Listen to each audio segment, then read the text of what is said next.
Where have you been, little girl? I have been riding a pony and picking berries in the woods.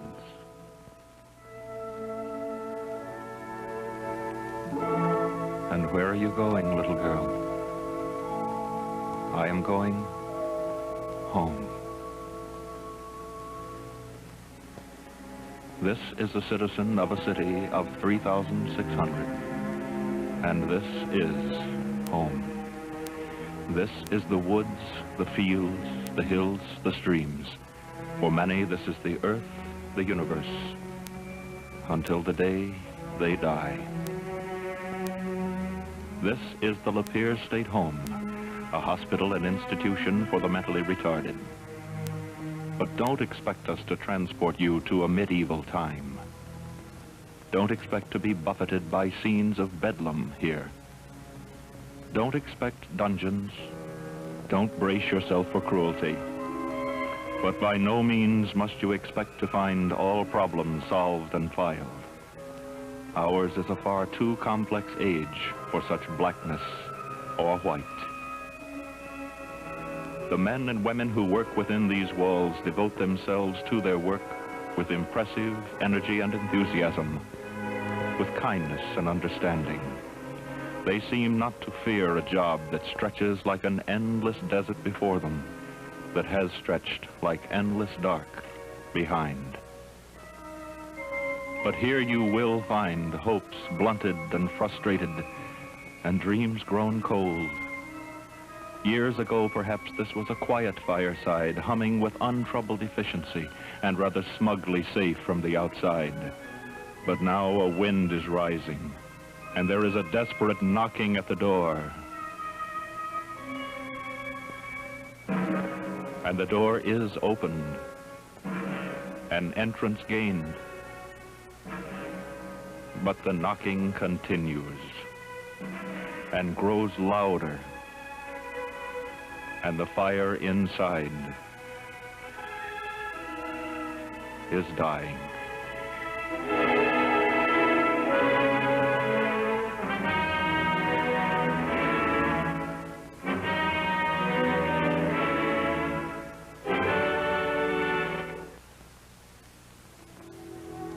In this hospital and training home, 43 counties in Michigan are served.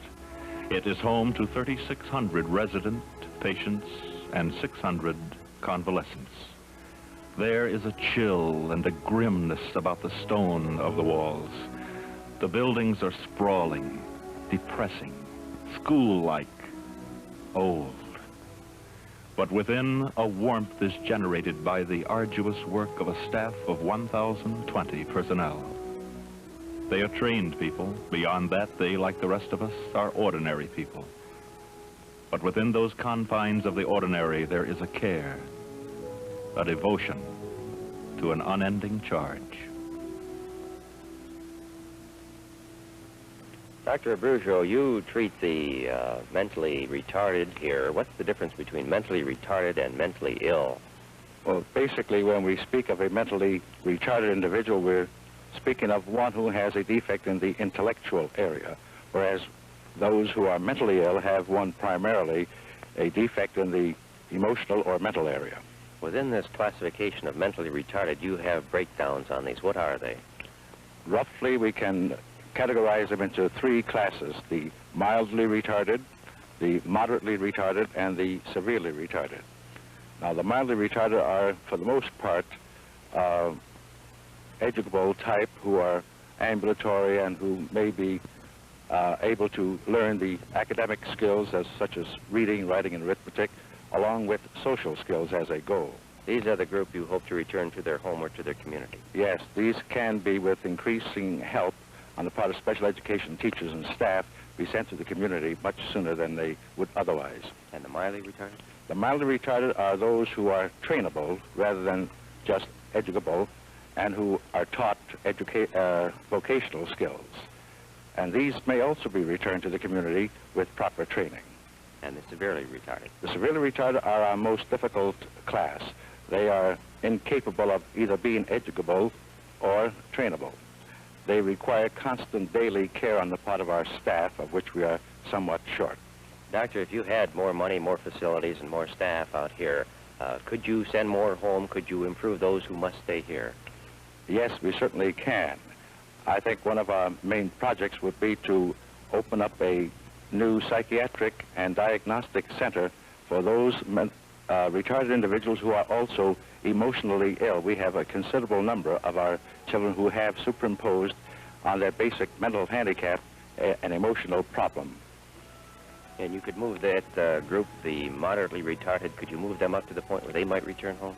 Yes, we can, with continued efforts on the part of an increased staff who are specialized in these particular classes. What could you do with the extremely retarded? Could you toilet train them? Yes, I believe we can. We hope to increase our staff, for example, in our nursing unit, our new nursery, which we hope to open up in the summer. And with increased care, these patients can be taught to be toilet trained so that when they get older, they will at least have gained that much social skill. The fault lies not in the giving of those who work here, but in what they have to work with, and the rankling awareness of that growing legion waiting without. While a storm rages without, there is no great hope burning bright within.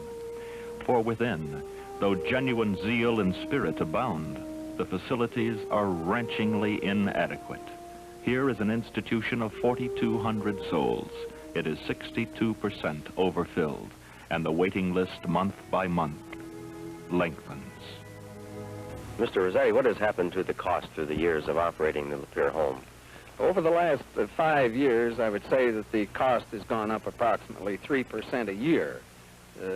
Over the long haul, I would say that probably our costs here have increased in proportion to the rise in the cost of living index generally. How has this affected the operation of the home? Well, it has meant that whenever we have improved our program, and we have made some improvements in it over recent years, we have, in effect, had to rob Peter to pay Paul. We have had to take arbitrarily monies from one area in order to make the innovations that science has made available to us. Have any major improvements come through additional funds? Very little. How has this affected the crowded conditions here at the hospital? Are you overcrowded? Yes, the American Psychiatric Association in 1957 did a rather complete review of our operations here in our facilities, and they found us to be approximately 50% overcrowded. Would the same hold true today in '62? Yes, the same would hold true today in '62. It's a problem which we have to live with. However, I think that to bring it home a little bit more, we might say that most of us have had company in our homes. We know what it is to have 50% more people than we can handle properly within a facility. And this affects toileting, it affects our good nature, and so on. This is true here as well as any place else. With these lack of facilities and money, are you having trouble recruiting a good staff? Yes, I think that as people come to visit us, particularly professional people who are in great demand, they see our plant, its obsolescence, and the overcrowding and the frustrations of staff who are already here. They tend to go elsewhere because they can go into more modern surroundings with more adequate financing. These are my children, and they're in a living room, which they spend 8 hours a day in, every day, with 2 attendants. The youngest child here is 8 years old, and the oldest is 62. But the mental age is 1 to 4. We have 4 day rooms like this. The capacity of our building is 268 children, divided into 4 living rooms. If we feel here that if we had more space and more employees, that we could do a much better job in helping these children to develop any potentialities that they may have.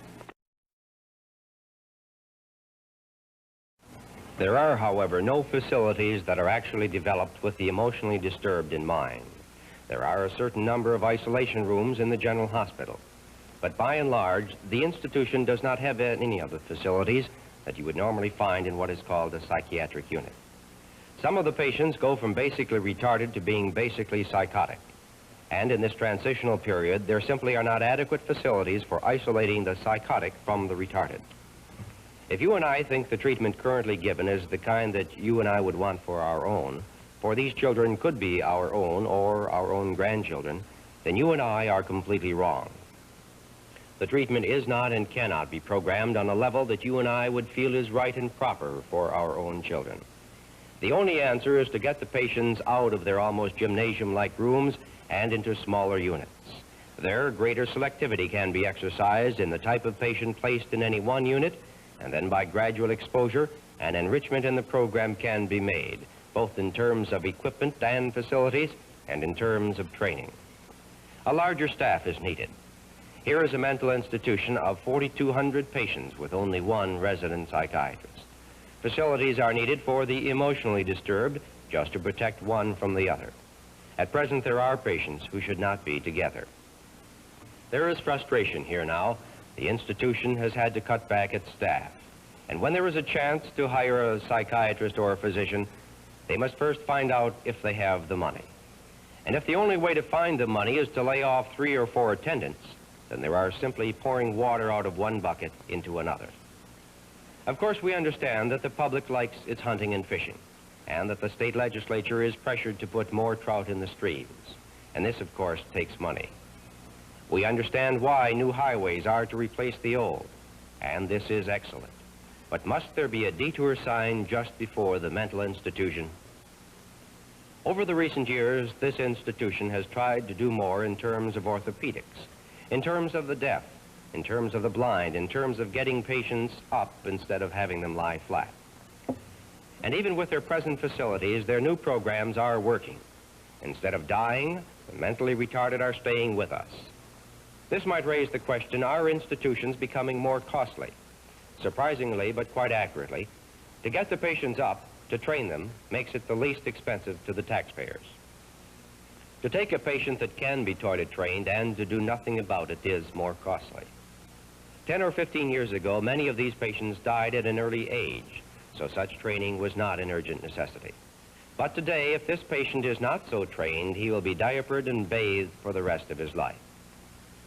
Where institutionalization is needed, it is salvatory. For one thing, it relieves society. What do you do if you have a severely retarded son or daughter? Of course, if he is young, 2, 3, 4, even 5 or 6 years of age, as long as he isn't too old or too large a youngster, the mother can bathe him, change him, and feed him. But as he gets into greater weight, something has to give. And that something very often is the family unit itself. And when this happens, what of the retarded child? But in spite of all that has been said and shown here today, how many people are really interested unless they have a mentally retarded child of their own? How many really care? How many, through a kind of auto-hypnosis, will say, it can't touch me. It can't touch any of mine. It won't happen at my house, although it might happen on the other side. In other words, if the bomb falls, it won't fall on our town, or if it does, it will fall on the other side of town. If the attitude of the public so often is one of apathy, what of the state legislature? Doubtless we have a few legislators who are really interested enough in mental health to want to spend a lot of time on it, and who are sincere about it. And then we have a number who cannot be reached. Recently, the Parents Association, composed of parents, relatives, and friends of patients of this institution, tried to get our senators and representatives to come and tour the institution prior to the opening of the recent session of the legislature. A few days prior to the tour, 2 legislators showed up because they couldn't make it on the date specified. However, they did not tour the facilities. On the tour date itself, 4 managed to make it out of the 57 who were invited from the immediate area. It was probably just human. They really didn't want to see what is here. They would rather take somebody's word for it than walk among these patients in an odor strong enough at times to take your breath away. As it stands now, these legislators simply cannot be reached. Well, we can turn our backs on it, but it's still there. It's there like a dark mountain, and how many paths shall we make before we cross it? You have just seen the facts of mentally retarded care in Michigan. It is the responsibility of a democratic society to protect and restore to health those who need protection and such restoration. Yet in recent years, the people of Michigan have been called upon by some elements to disavow this philosophy. In fact, we have been witnesses to an almost unbelievable scene. While mental health has been declared the nation's #1 disease, and waiting lists of both the mentally retarded and mentally ill continue to rise in our state, we have seen our mental health program weakened and curtailed because of an inadequate amount of money to do the job. It is impossible to measure the damage that this inadequacy and inaction have afflicted on those needing care. Today, Michigan is faced with an even more critical needs than in 1955, when it took 2 special sessions of the legislature to produce a bricks and mortar program to meet a portion of the needs. In this year, 1962, I believe that the people expect the legislature to meet the needs of the mentally retarded and the mentally ill now. And I expect the legislature to exercise its responsibility in meeting these needs now. Hundreds of mentally retarded children have waited too long for care. They must wait no longer. Hundreds of our mentally ill have also waited too long for care. We can no longer tell them to wait, that their turn will come sometime. Nor can we deny humane attention and proper treatment to those who are in our hospitals for the mentally ill or in our training homes for the mentally retarded. The attitude of retreat that we have seen in the legislature must be replaced by far-reaching and an attack to overcome the deficiencies in our mental health program. I have presented recommendations to the legislature that will give Michigan's mental health program not only the ability to meet the immediate and present needs, but to take direct aim on future needs. To push forward, as we must do, will require a supreme effort, but Michigan can afford nothing less. I would urge all citizens of Michigan to give this program their dedicated support.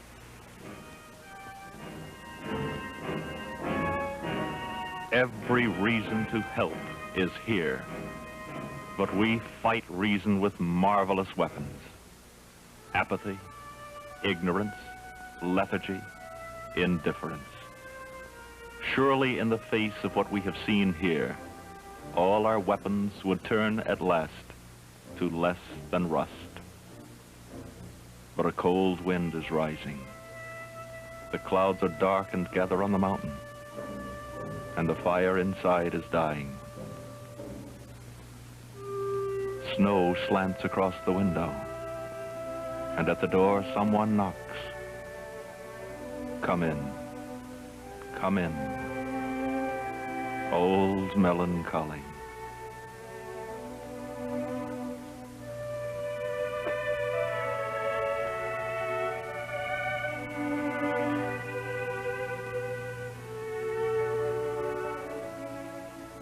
A Wind is Rising was presented through the cooperation of the WJRT News and Special Events Department.